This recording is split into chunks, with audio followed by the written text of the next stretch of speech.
MOT testing is a vital part of many automotive businesses. That's why it's important for everyone involved in MOT to keep up to speed. In future, the process of becoming and staying qualified as an MOT tester is going to be more rigorous. So it's important that businesses get their people well trained and qualified from the start to make sure that the new work from MOT keeps rolling in.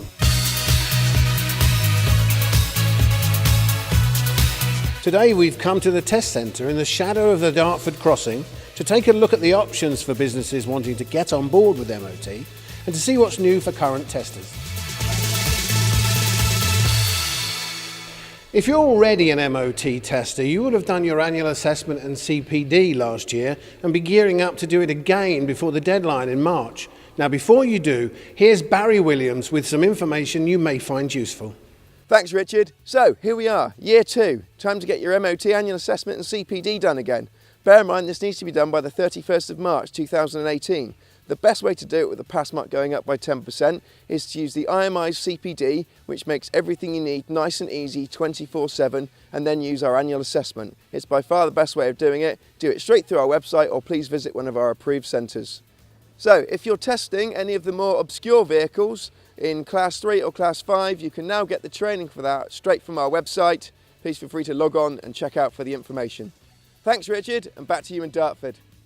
So given the gradual tightening up of standards for MOT testers, it's got to be important for new testers to get a good solid qualification behind them. Kate Streets runs the test centre training and a test centre in London that does over 30,000 tests every year. She's passionate about providing quality training to give MOT testers the best possible start. So we've been in the industry for a long time. The MOT Test Centre has actually been there for 25 years. We are really well renowned in the industry.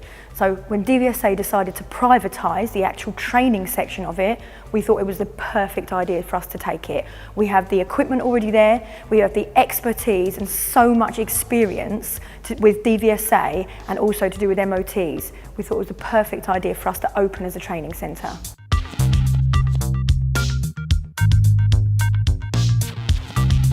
So the environment I created, it actually resembles an MOT station.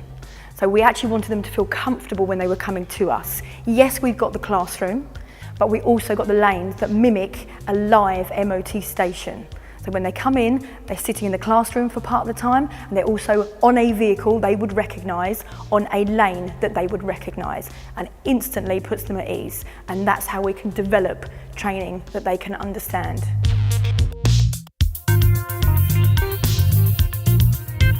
Our candidates are actually coming from the whole of the UK, right the way from Scotland down to the Isle of Wight, which has surprised us. So we've actually developed on our webpage hotel links so you can come and stay with us. So when they come in, they're greeted with a ramp that they would recognise in a nice clean condition. So they're able to learn without getting too greasy and dirty. That's number one. Number two, actually how much information they're absorbing. They're recognising that they might not be as up to date as they would like or think they would be, and they are actually taking away things to their employer and telling their employer, did you know this, did you know that? I can't believe how much I actually learned.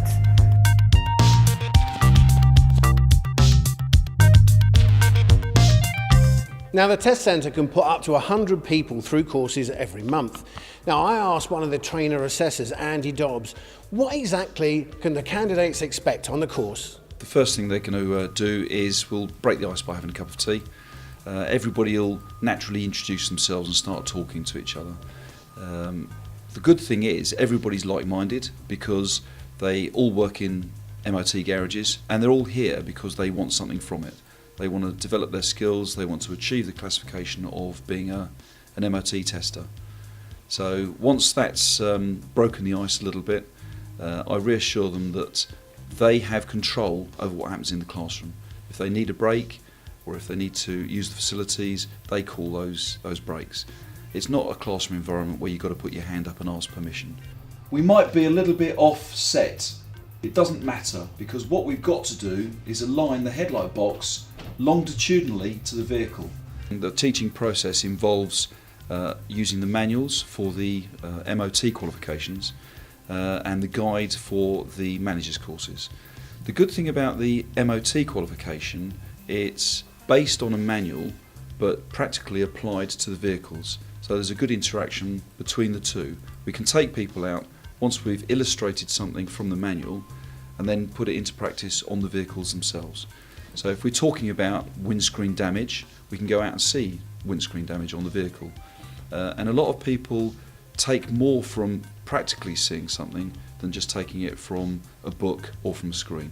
So there's a new manual for MOT testers too, and as Ellie Wills explains, it's a lot more user-friendly.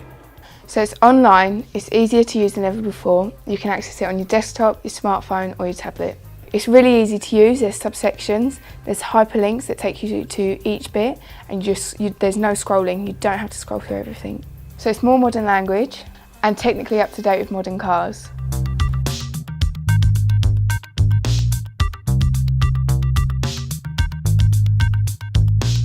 Okay, that's it, and thanks very much to the lovely people here at the test centre. If you want more information about MOT training or the annual assessment, then please go to the IMI website, theimi.org.uk/MOT.